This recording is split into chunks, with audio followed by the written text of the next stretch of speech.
আসসালামু আলাইকুম এভরিওয়ান। আশা করছি সবাই ভালো আছেন। তো আপনাদের মাঝে আজকে একটি ছোট্ট রেসিপি নিয়ে চলে আসলাম। আশা করছি সবারই ভালো লাগবে।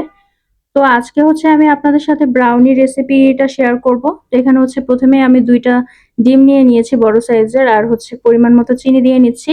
এটা যার উপরে ডিপেন্ড করে। তো আমাদের বাসায় সবাই একটু কম চিনি খেতে পছন্দ করে, তাই একটু কম চিনিটাই দিয়েছি আমি।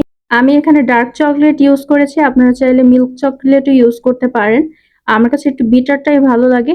আর আমি আজকে যেই রেসিপিটা শেয়ার করছি, এটা কিন্তু কোনো প্রফেশনাল ব্রাউনি রেসিপি না। এটা আমি হচ্ছে মাঝে মধ্যে বাসায় খেতে ইচ্ছে করলে এভাবেই তৈরি করে থাকি। তো ইচ্ছে হলো যে আপনাদের সাথেও শেয়ার করি।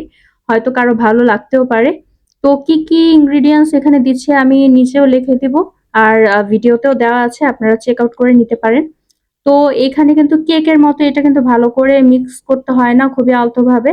বাট খেয়াল রাখতে হবে যেন ওভার মিক্স না হয়ে যায়, তাহলেও কিন্তু সুন্দর হবে না। তো এখানে আমি যেভাবে আরকি মিক্স করা দরকার ওভাবে মিক্স করে নিয়েছি। দেখতেই পাচ্ছেন ব্যাটারটা কেমন হয়েছে।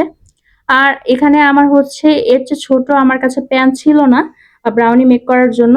তো এই প্যানেই করে ফেলেছি, সেজন্য হচ্ছে একটু বেশি ফ্ল্যাট হয়েছে। বাট আপনারা চাইলে ব্রাউনি প্যান থাকলে সেগুলোতেও তৈরি করতে পারেন। বাট দেখতেই পাচ্ছেন যে অনেক সুন্দর কিন্তু ব্রাউনিটা হয়েছে। আর উপরে কিন্তু খুবই সুন্দর একটা ক্রাস্ট এসেছে। সেটা কাটলেই দেখতে পারবেন।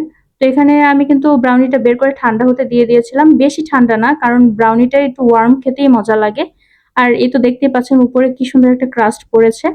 তো আশা করছি আজকের এই সিম্পল ভিডিওটি আপনাদের ভালো লেগেছে। যদি ভালো লেগে থাকে তাহলে অবশ্যই লাইক শেয়ারের মাধ্যমে আমার চ্যানেলের পাশেই থাকবেন। সবাই ভালো থাকবেন। আসসালামু আলাইকুম।